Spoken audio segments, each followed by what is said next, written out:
Hello, and welcome to another episode. I'm your host, Bad Beard, and on today's podcast, we will be talking to Dream Beard. Yes, that's right, the two beards have come together, not just for the music video that you saw at the beginning of this video, but also a great conversation. We talk about beards, obviously, the business, music, and even his background in the church. So super excited to share, and the space that we shot in, Soapbox Studios, if you're just listening, it's wild. So make sure you check out the video, and look forward to seeing you next time. And just like that, we are recording. Coming in hot.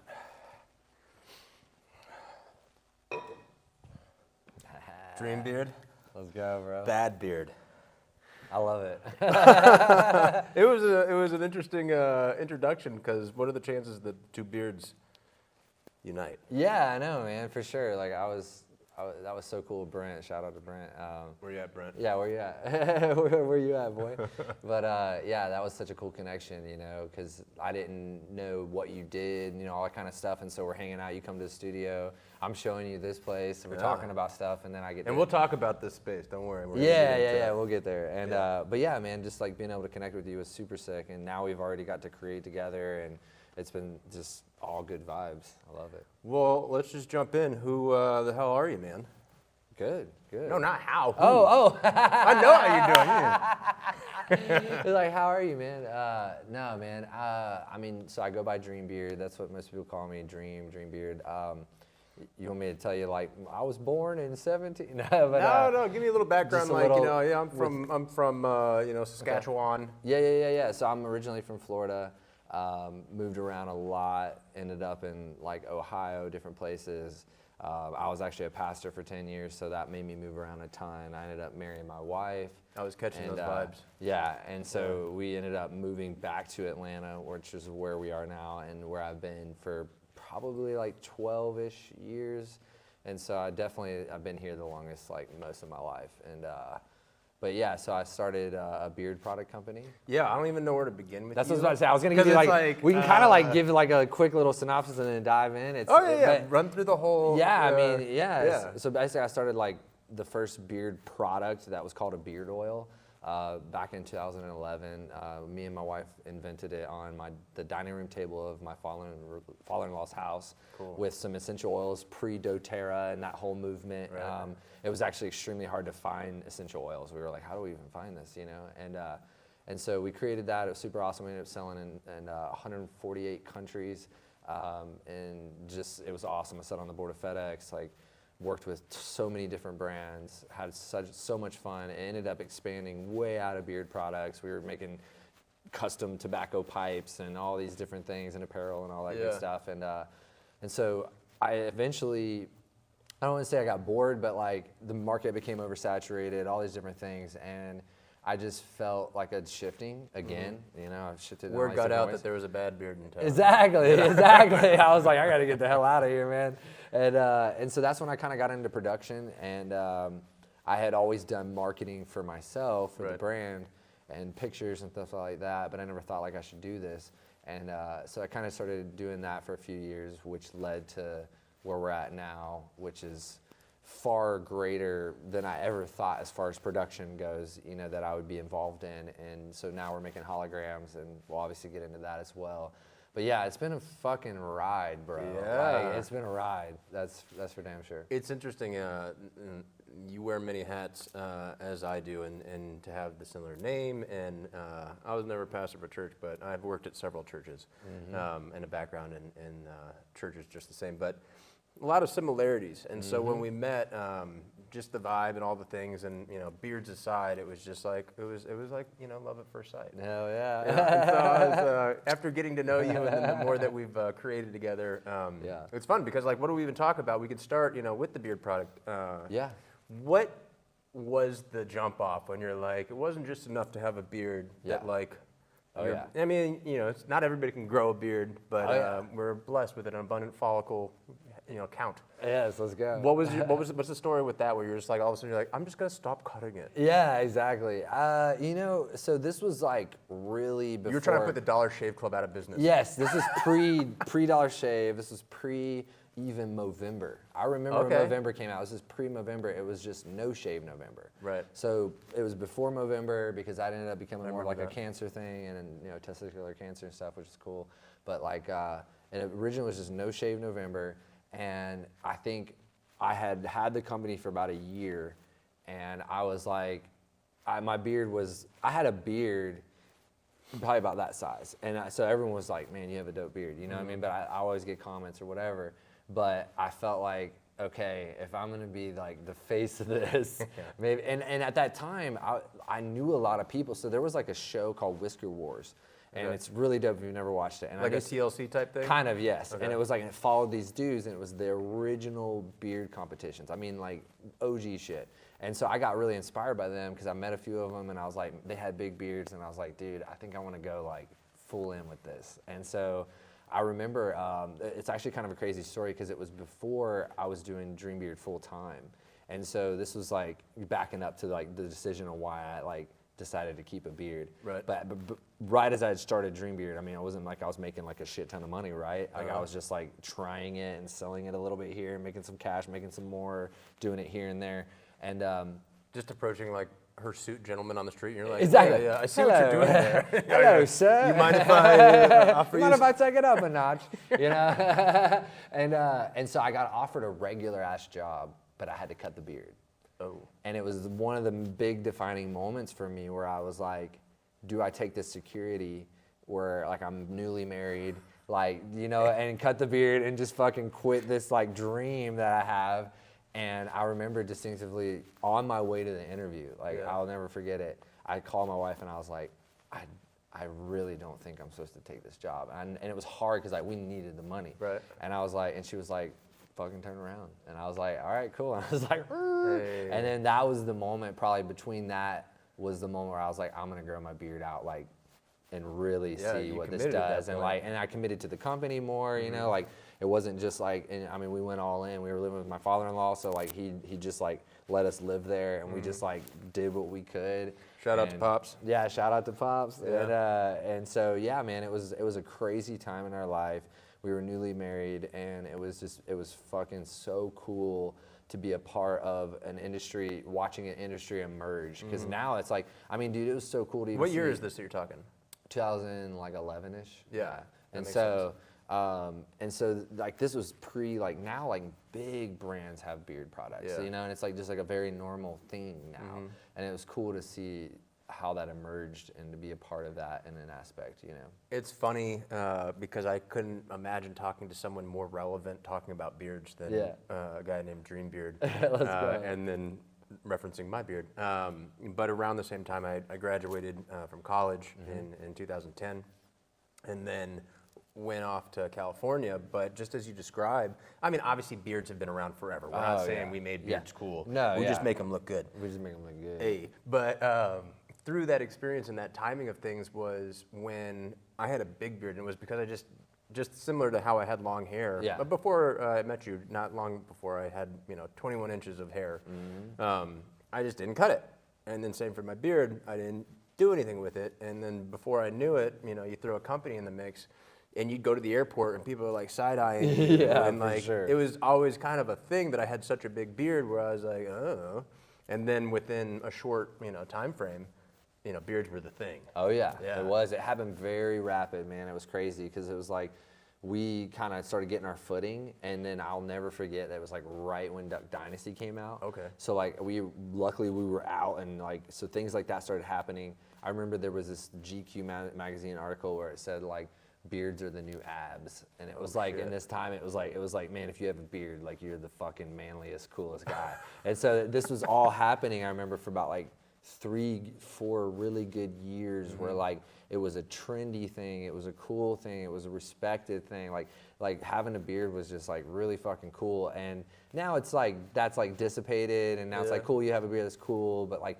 there was definitely like a weird few years there where like people were like all about some beard shit, you know? And I just got to be a part of riding that wave, and then I finally decided to jump off and ride another wave. Okay, cool. Yeah.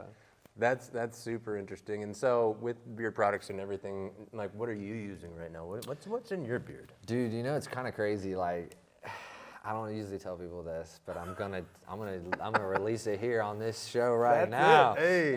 But it's actually it's not that big of a deal. I actually really don't use anything now. So I think the bigger your beard gets, you treat it more like a head hair, and not shampooing it too frequently, things like that. But I do shampoo it and condition it, things like that. I do have a leave-in conditioner that I will use sometimes, but I've just found that like my natural oils, and this is also things, it's like each person's differently, right? We all have like different genetics, and sorry for boring you about genetics right now, but like I don't know if you researched my show, but that's all we talk about. Let's go. Yeah. But yeah, man, I feel like definitely, yeah, I lost my train of thought, but yeah, definitely beards. Beards, and then the fact that you have enough beard on your face that should replace the head hair. Exactly, man. Yeah. I started shaving it before I needed to shave it. I do have a I have a little spot now down there that don't grow, but Hard flex to shave your head before you have to. Exactly, shave it before you have to. That way, when it starts falling out, people don't know. They're just like, oh yeah, like he always has his thing. So that's good. But yeah, man, definitely beards were a huge part of my life. So you rode that wave into the next iteration of experience, and you started finding your way into, at this point, it was music, or this is on the backside of your mission? So yeah, so after Dreambeard, the products, I started doing more like videography, and shooting with like different, high level singers and different people like that, and famous people and big brands and whatnot. The musical career is actually very recent. It's only like a year old. I first picked up a mic. So I sang obviously like 20 years ago, like 10 years ago in church. And so it would have been somewhere around like 15 years ago. So I'm saying like 20 to 10, somewhere around 15 years ago, I was singing, but it was like for church. And I'm not saying like, oh, for church. I'm saying that like the genre is very specific, like, and I never sang anything outside of that. And so then I obviously, didn't go to church anymore, which that's another subject we could get into if you want. But like, I basically put the mic down, and I just like never did music. Like I played guitar, drums, piano, stopped all of it. Like I just like didn't do music, and it wasn't like a sad thing. It was just like I moved on. I started focusing on business and stuff like that. And so when I got into the production stuff, the videos and all that kind of stuff. And I got more time to be an artist again. And I think that's what really kind of gave me the confidence. And I did a lot of different things with music, but nothing really like that I would like show the world, so to speak, until recently. And so about a year ago, I picked up the mic and did like screaming and like rock vocals and it was the first time ever. And so it was kind of one of those things where I'm friends with like a bunch of like huge people in that industry, and I would just kind of show them, like, because they're like really good friends of mine. I'd be like, hey man, like I know you do this. Hey, check out my mixtape. You know what? Yeah, you know what it reminds me of, dude? Is someone we both like have operated cameras. It reminds me of someone like that has like some shitty little new camera or like an iPhone. Like, dude, check out this picture I took, and they want to show you because they're so excited because they know you do it, but you have to do that. You have to be like, yeah, dude, that's sick. And so that's exactly how I fucking felt when I was showing all of my friends that would do this for a living. Like I'm showing them my little mixtape. And it was so cool because they were so encouraging, and they were like, man, this is like really something, and you should pursue this, And then I got to go on stage with some of them last year and tour, and I got to go on a few tours where I got to like feature every night, and that just like really accelerated my like, oh my God, I got to do this, and so I think for me, that's where the music kind of started again, and it's been the most rewarding because I think personally expressing myself artistically through music is the most healing, exciting, ferocious, like fearless. Every emotion that I can get out through music. Yeah. And so obviously I've tried it all, right? Different mediums of art. But I feel like for me, man, music is just like, I come back to it after all these years. I'm like, man, like I missed it. And and it's cool because now I'm just focusing only on vocals. Like I'm not doing any. You're like, tunneled in. Yeah. Well, you say that you're just focused on music and all the things, but we're sitting inside a big green box. Yes. Where are we? What are we doing here? Yes, so we're at Soapbox. And like, I probably won't spend the time on the edit, but if I snap my fingers and all of a sudden we're on the moon, I'm not gonna do that. But yeah, man, I feel like So this is Soapbox Studios, and we are out in here in Powder Springs, and outskirts of Atlanta, and we are creating the first ever true 3D holograms. So you've probably seen the Tupac performance. There's a few other out there that you've probably seen. Those are 180 holograms. So basically, if you get past from the crowd, I can see. Yeah, from the crowd, I can see this hologram. But if I were backstage or the side stage, it would look like crap. And so what these are true holograms that are fully 360. That's what we're in right now.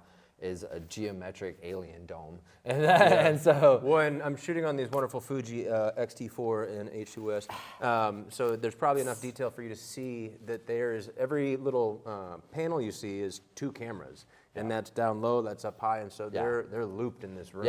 Yeah. So there's 2. Yeah, so there's total.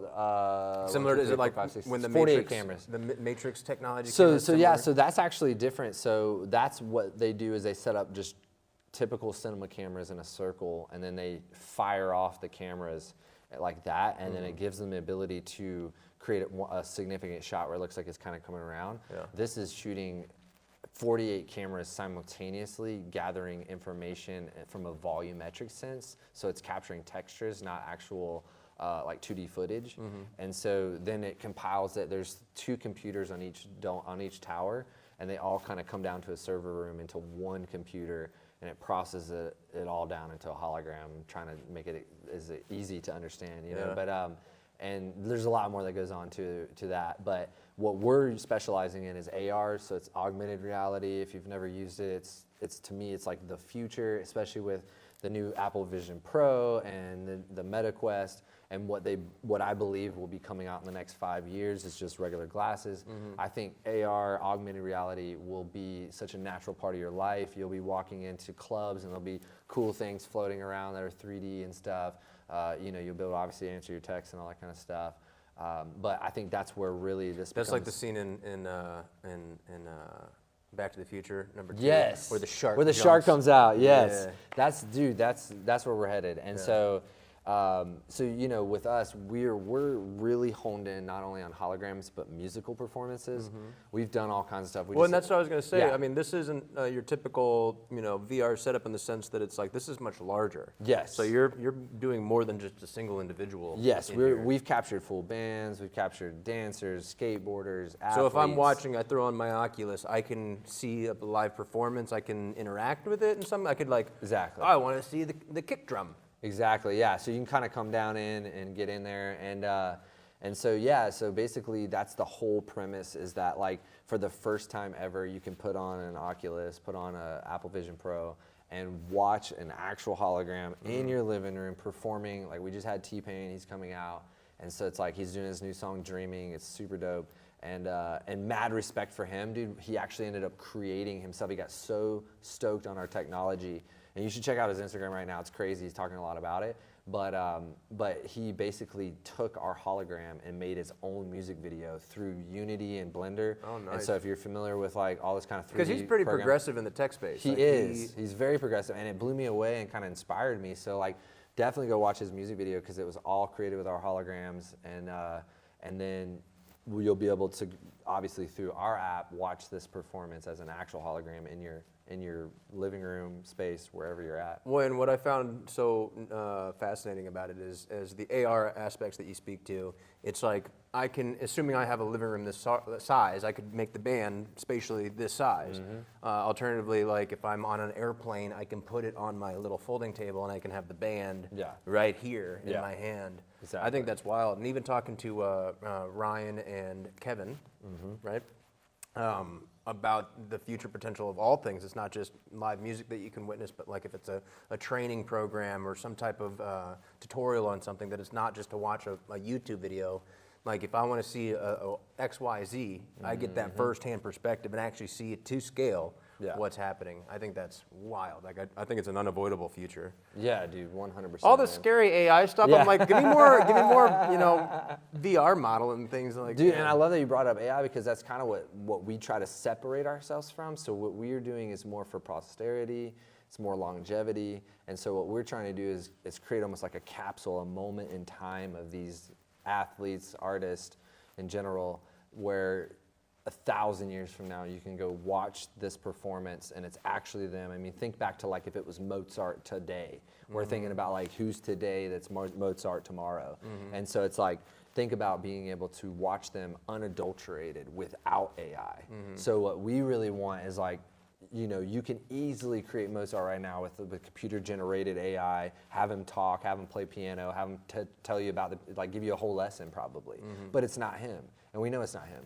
But what we want is like not that AI interference, but that like actual, like we're talking to Stevie Wonder right now. It's like imagine him on the keys telling you about an experience that he had, and then like ripping it on the piano, and then like 1,000 years from now, you can still watch that. And so for us, it's more like almost like these pieces of museum content.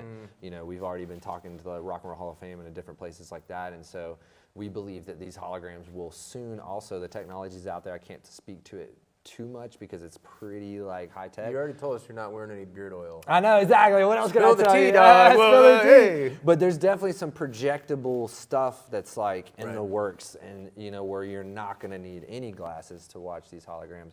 And I mean, it's definitely the future, and it's going to happen. It's just when and if and how much and all those kind of things. But yeah, man, it's been wild doing this. Like honestly, like it's insane. It's been a short time that I've known you and then been familiar with the space, but just what I've seen, the developments, and as technology is exponentially, you know, advancing, it just seems so unavoidable to me in all the ways, and not in the scary ways, just like in a fun, practical way to utilize the technology. It seems like a hoot. Yeah, dude, it's super cool. It's been surreal. I mean, we had like Shaq in. It's like, I'm just like, what the heck? Shaq's here, and we're making a hologram. Like, it's been mind blowing. And I'm not saying that for like, oh man, Shaq came in. I mean, like genuinely, as like a kid, I watched this dude, and now he's here, and I'm like, whoa, what are we doing? Like, we're creating something that's just like beyond us. And I think for the first time ever, like as an artist, I'm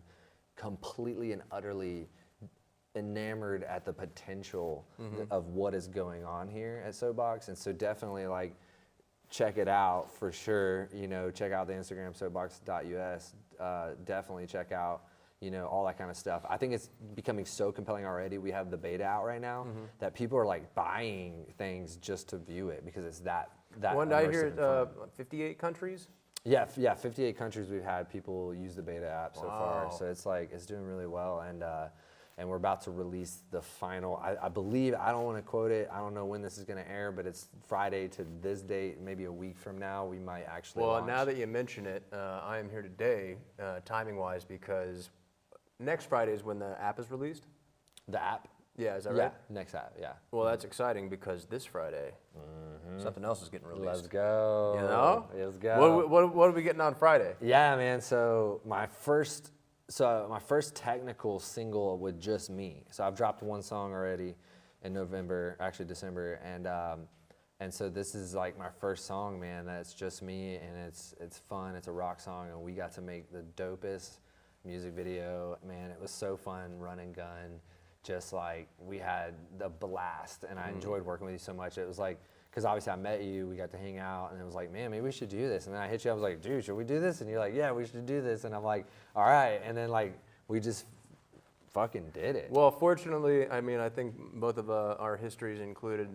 Once you do something enough times, you can just, you know what you're gonna do, so it's already orchestrated, and it's just to do it. And so you say, hey, what are you doing? I was like, we're doing it. And so yeah, dude. So we did it. Yeah, and it comes out this Friday, so it'd be like March 29th, and then I'm sure by the time this airs, it'll be available on YouTube. And yeah, I'll have this out. I do Monday releases at 5 a.m. for you early birds. Let's go. Every Monday, and so this one will come out this Monday. Perfect.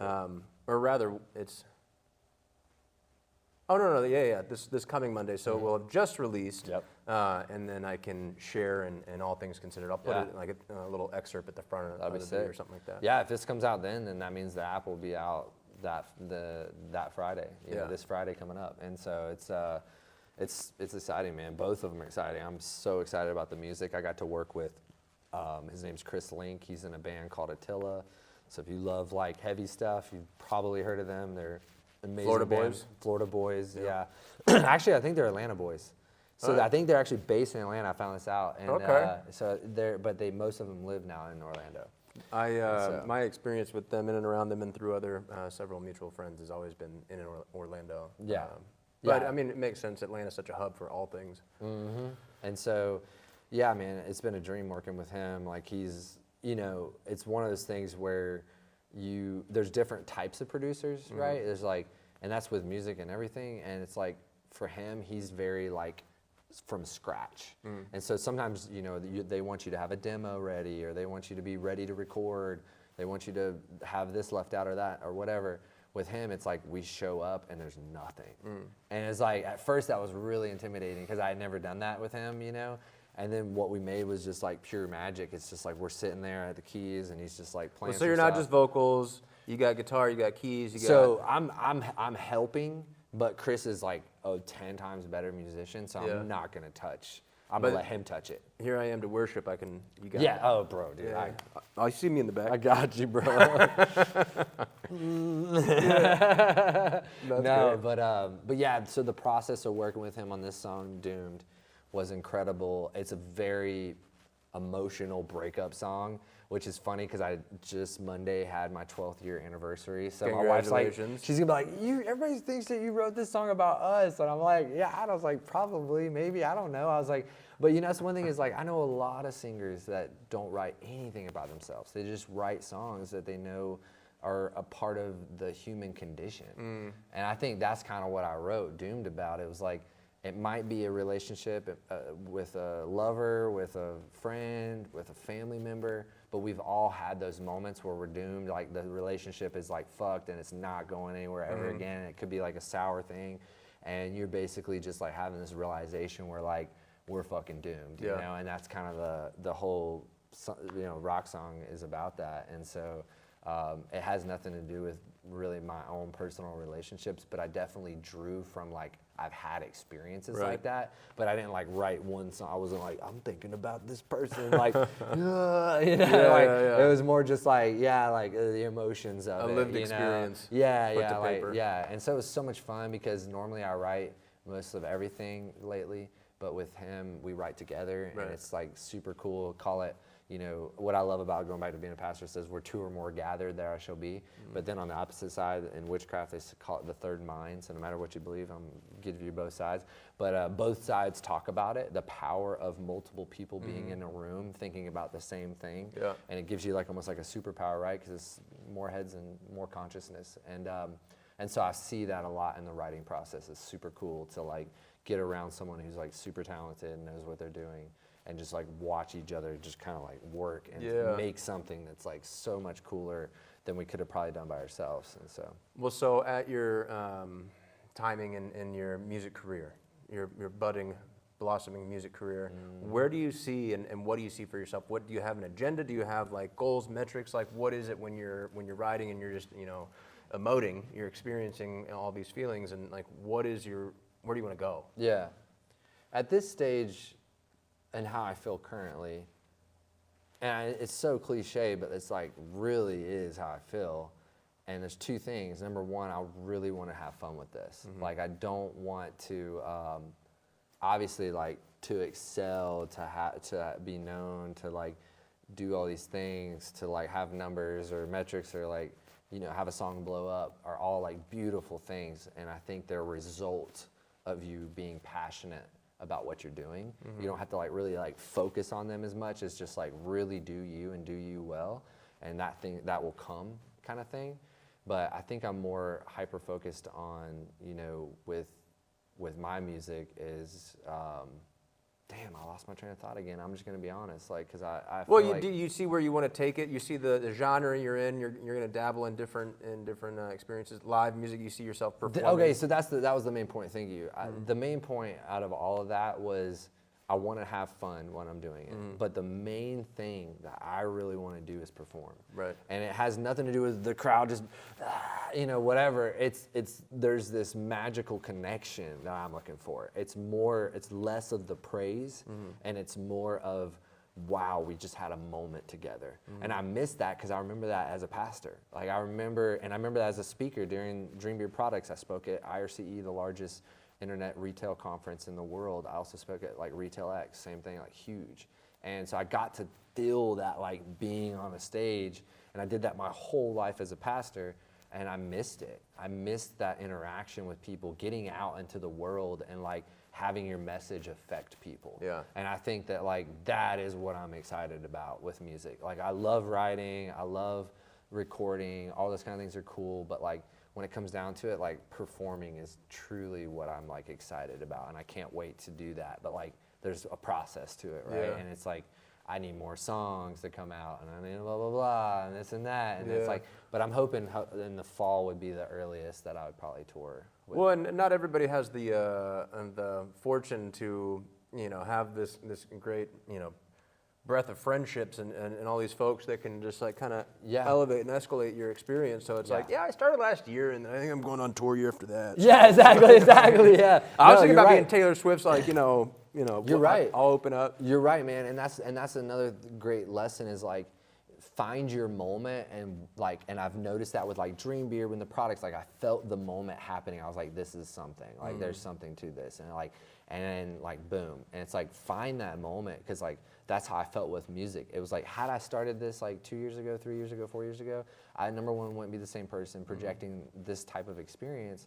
But it's like, now I'm ready, now this is what I'm supposed to be doing. Now this is happening. And so it's like, and it unfolds naturally. Like there's like a flow to it. And that's happened with like my record deal. It like happened like very flowy. It was like a perfect deal. It like was the perfect, like, it was just like laid out. Like everything's just kind of laid out and stuff. And it's like, that's one thing I've learned in life in a more spiritual standpoint, is that going with the flow with life, moving fluidly, being playful in it has been like the most healthiest way for me to look at all things. And so same thing with music, man, is like I feel like I'm just in this flow state, and I'm just enjoying myself, and I'm just having fun, and I'm working hard as fuck. Like it doesn't mean you just dick off. Like I'm like there was like a week ago that I literally, me and Chris, before we went on tour, like every night I would come here and work in here, make holograms, and every night at 8 o'clock I'd go to his house, to the studio, and we'd work till like 4 in the morning. I would go to sleep at about 5:30 after I woke my son up to go to school,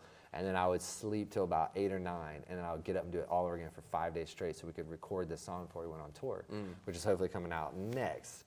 But what I'm saying is like go with the flow, but like get your shit done. Like you know what I mean? Like there's a fluidity of life of like ease, but like make shit shake at the same time. What and the more I get to know you and all the lines that seem to cross in our worlds, what have you done to continue to propel yourself that like certainly stay in the flow, be water, fluid as such, but it's not always the moment to jump off. It's not always that peak of an experience. What has been your process in navigating kind of those lulls, those doldrums, those times that you're just like, I'm just gonna chew on this gun for a minute. You know what I mean? Like 100%, man. I've had a lot of those. So it's like, where do I start? Because I've had those when I stopped Dream Beard. I've had those in the middle of Dream Beard, the product company I'm talking about. I've had those in production. I've had those in this building over the last 4 years. I've had those with music already. Like you have those moments like I just talked about where you're spending a whole week making a song and it's super exciting, and then you have the lull and the weight of like, okay, it's got to be mixed, it's got to be mastered. This might be 6 months before I ever see this song like become a song. And so in those moments, that's very easy to get like, shit, like I'm never gonna do this. Like I'm never gonna, and have that like obviously those voices that we all get, those intrusive thoughts that kind of come and go. And I think just the older I've gotten through a lot of time, and we can talk about obviously like I've always been a spiritual person, but like meditation and things like that have taught me to identify those intrusive thoughts and like let them kind of just like, like see you later, like I'm not gonna attach to you. I know that like, but it's also not living in this like blonde, like, I don't want to say blonde, it's like, but like laissez-faire attitude, like happy-go-lucky. Yeah, there you go. It's like, because you have to be real too. It's all a balance. It's like you have to know that like life can be hard and that you're gonna hit snags and your song might take a year to come out. You got to be real and like know those things, so that way when it does hit you, you're just like, fuck, this is life, and I'm gonna conquer this. I'm not gonna succumb to this thing. You know, like it's just another thing, you know. I mean, here comes life again with another thing, and it's just like, there's been a lot of times where it's like you said, there's like a gun in the mouth moments, but I've gotten stronger to where like those don't happen as often. Like I've definitely had meltdowns. I've definitely had, you know, psychotic breakdowns. I've definitely been to the ER before years ago. Like I've had it all happen to me, and I have come out a stronger person. And so I just feel blessed that I can overcome those situations now through all kinds of stuff. I go to therapy, like all that shit, like it's mental health, right? And so it's like, because of that, when I hit those lulls, they're less lowy. Like I'm still human. Like you go from this. Yes, it's like to a this little now. more of this. It's like this. Yeah, that's a perfect way to explain it. Is it used to be like this, where I would just be like super. It's a sine wave, you music nerds. Exactly. but now, yeah, man, things are just like more like this, and yeah, man, it's nice, and it's not like, wow, look at me. If you're listening and you're in a lull, like this is your moment, man. Like fucking get out of it. However you have to, whatever you have to do. There's people. There's you. There's YouTube. There's inspirational things. Yeah, you're not alone. You're not in alone, whatever it dude. is. There's ways to reach out and shit. So That's it's like, been my experience the same.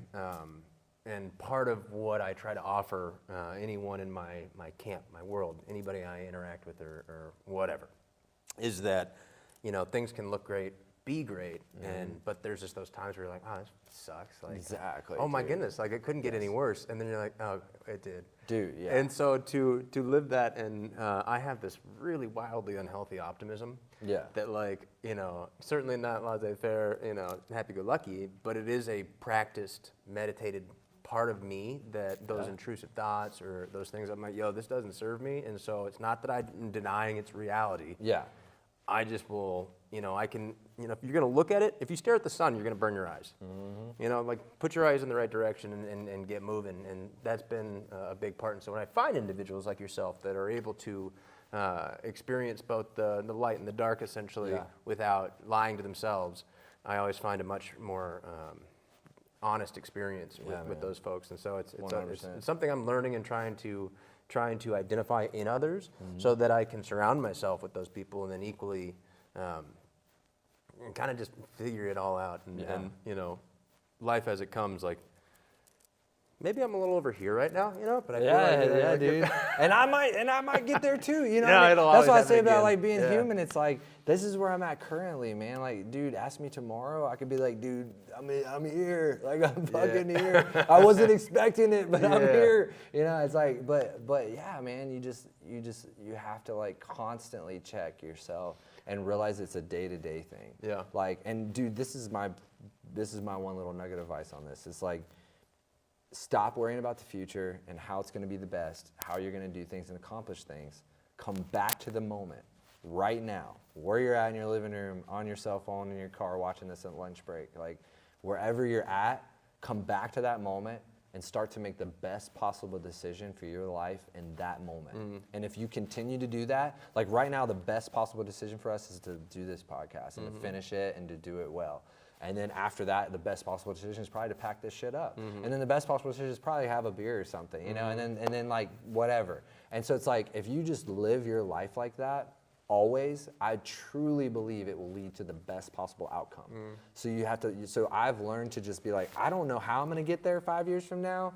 Like, I don't know whatever, but I'm gonna set my intentions. So it's like, I wanna be a rock singer, you know, whatever. I'm gonna set those intentions, but instead of freaking out on how I'm gonna become a rock star, I just like, every day I wake up and I go like, what's the best decision I can make today to be a rock star? You spend like 10 minutes in the mirror. Exactly. Dude,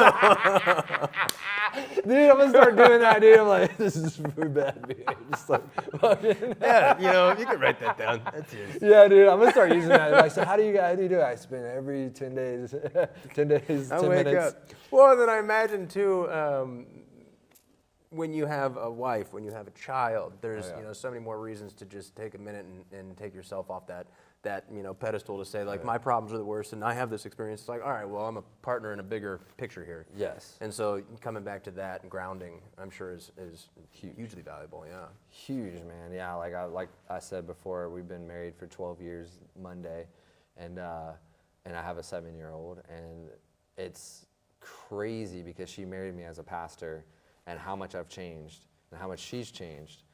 To grow with someone like that is a very beautiful experience, man. It's actually like one of the hardest and most rewarding things. Like it's like, which I think life's like that, right? It's like having a kid. It's super hard, but also super awesome. It's like super scary, but super euphoric. Like, you know, it's like there's just these dualities that happen within relationships. And so same thing with being married that long is like, there's some days that it's like, you know, it's the thing. It's like we were just talking about. And it's like the older you get, though, you learn to do this with your relationship more instead of like, And it's like, yeah, but that security and foundation that I have definitely has propelled my artist career. Like without my wife, I never would have been able to start Dreambeard, any of that. Like, you know, definitely a huge supporter. How's her beard?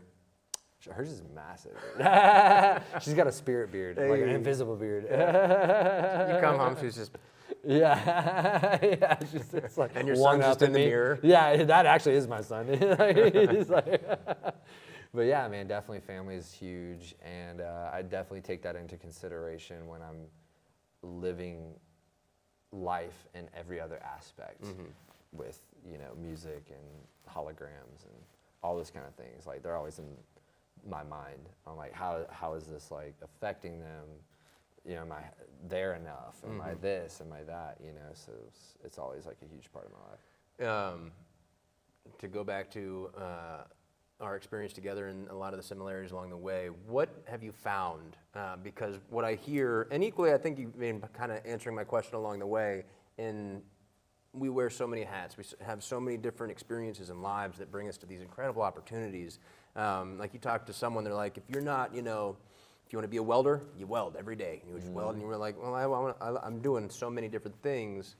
How have you managed to kind of keep those in concert and then progressively grow within all those same similarities? Like, I mean, like you're working in a studio here from the video side of things. You're singing and you're promoting and you're shooting and you're whatever. Yeah. It's all working together. Like, how have you balanced that along the way? Yeah, man. You know, it's crazy. It's like you just like as you were saying it, I saw it visually. It's like it's almost like, you know, those old things in school where it's like a pie, like a circle, and you start putting the little webs out like this, and then do another circle, and then put the webs out and do another circle, and it's like how you storyboard. I can't remember what the term for it was, but that's kind of how I see my life in a lot of ways. It was like you start where you're at.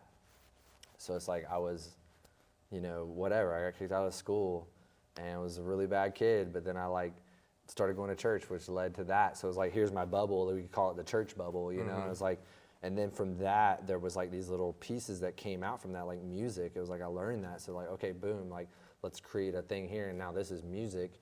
And then over here, I learned how to speak better, you know, or whatever. And I was like, that's over here now. And then what happened is like over time, you learn how to like branch out from those things. And it's like, okay, cool, like I can do music, but like maybe I don't do this as much anymore. That's okay, that I can maybe make this bubble bigger now. So it's like where maybe this bubble was the biggest, this is where you started, it just slowly gets smaller and these other ones get bigger. And I also think it goes back to fluidity of like life. I would always try to identify what is the thing that's swelling the most in my life right now. Like, is it production? Is it music? Is it this? And it's like I identify with it, and then I like focus on it more. And then I just focus on it as long as possible. And then if I feel like it's starting to do this, then I'm like, okay, cool. It's time to maybe start like focusing in on here more. But I've always branched out from where I've been, which I think helps now be so symbiotic. Like everything's just like, everything I do kind of feeds itself and it works on itself. And it's because I think I originally started from where I was and just kind of, I didn't just negate everything and start over. I just started with what I had, and I like became something else and became something else through that. It's really interesting that you describe it as that, where it would be a fun activity. You know, an exercise to literally do a little plot chart of like, this is where this was, and then line, and then see where the lines connect back to other new dots. They're like, oh, I'm only good at that because of this one. Exactly. And it's sometimes I find frustration in conversation with others. Not that I'm letting it affect me as much, but just the fact that when I, from other people's perspectives, pivot in such a way that they're like, you were doing this thing over here, but now you're doing it over here in this new, different way. Like, why don't you just stay in line? Why don't you just, and as far as I understand it, I'm like, this is the same. Exactly. Yeah. You know, I'm doing a different version of it, but as far as I'm concerned, it is. You're still in the main bubble. You just got like a few different things. little things, and so Yeah. each of those, I describe it as tools in my toolbox. And so for a lifetime, you know, you're adding tools to a toolbox, and I don't know why this, hammer's useful. But sure enough, at some point, you pull that fucking hammer out, and you're like, God damn, I got a good hammer. Yeah. You know? And so things serve you as you add them to that toolbox. And so hearing you describe it in that way, it's a nice validating experience where I'm like, I'm just trying it all. Hell yeah, dude. No, I think in this world, that's what we need. We need. Isn't that what life's for? Just to try it, just to experience all of it and like learn from it? Hell yes, that's what life is. If you're watching this right now and you're 12, 13, 40, 88, that's what life's about, dude, is trying things, experiencing things, having fun while you're doing it, be full of joy. Fucking up. Fuck up, have perspective when you fuck up, realize that you weren't the first person to fuck up, everyone fucks up. That's how we built wheels and life and buildings and shit. It's in like, big green boxes. Yeah, people fuck up, dude. We fucked this up a lot before it looked good. Like we had to try this hologram shit a lot before we got it dialed in to where we're at now, you know? And it's like, same thing with music. You know, there's been hours where I've been in the studio in here just screaming or singing or whatever for hours, just that sounds horrible until you get to a point where you're like, oh shit, like I think I'm dialing in right now, you know? Well, I wouldn't agree to do your music video unless I liked your song, because if you've done a music video before, you listen to it over and over and over. Over again. Yeah, man. absolutely. Yeah. What was I going to say? I think part of my frustration, or at least, maybe not a fear necessarily, but it is a reality of, a life not lived, and it's a feeling like maybe I'm doing something wrong when it's like there is no wrong, so move past that. But then ultimately, like, to not be in pursuit of something that like was an experience I could have had. It was something I could have done, or like a life I could have lived. That I was timid or insecure about something, and I try to squash that and just be like, dude, just step out and be that, and let that take you where you need to go. Because I want to be a rock star. Like, I'll go 12 minutes in front of the mirror. Exactly, dude. If I go 12 minutes, it's really gonna take it out. Yeah. Oh no, that's great though. It's I'll gonna just be the hang new out with you guys. P90X, dude. Hell yeah. Yeah. 100%, man. No, that's fantastic. Well, I see the space. I see your career. The more I learn about you, the more I love you, and we're gonna continue on this wonderful quest wherever it's going. Lots of side quests. Please, I love side quests. And we'll get the gals together at a comedy night. Dude. Yeah, because your lady's a funny lady. Dude, she is. She's super hilarious. We'll have you come out to a set. It'll be awesome. Yeah, and so then we'll share the video because it'll already be out when this airs, and you guys can check it out. And then at some point in the future, I'll come back, you'll come back, and we'll do this again. Let's do it, dude. Yeah. Maybe next time we'll be in a dog. You can come, the whole time. Sit in on. Yeah, dude. Yeah, and then totally T-Pain could be floating somewhere. Yeah, dude. We should totally. I'll edit him in floating over here. Yeah, that would be dope, man. We definitely need to do that. But that's podcast one for you. How was it? Dude, that was sick, man. Appreciate you. And then usually this is the period in the show where you can direct yourself to that mic and anything that you got coming up that is relevant to you or something you want to talk about. Yeah. It is your time to shine. Okay, and that one? Yeah, your choice. All right. Man, what's up? Thanks so much for watching the podcast. If you want to check out more, you can go on my Instagram at Dreambeard. You can check out the hologram stuff at soapbox.us on Instagram as well, and Facebook. And we have all this stuff coming out in the next week or two. So if you want to follow along, obviously check us out on all those platforms. And it's gonna be sick. Well, and then also too, we're gonna have to have you by the studio because I got this big, great table that everybody signs at the end of their interview. Please. So you'll have to come and fill in your thing. But that was it. Thank you very much. Oh yeah, dude. Next time, awesome. gang.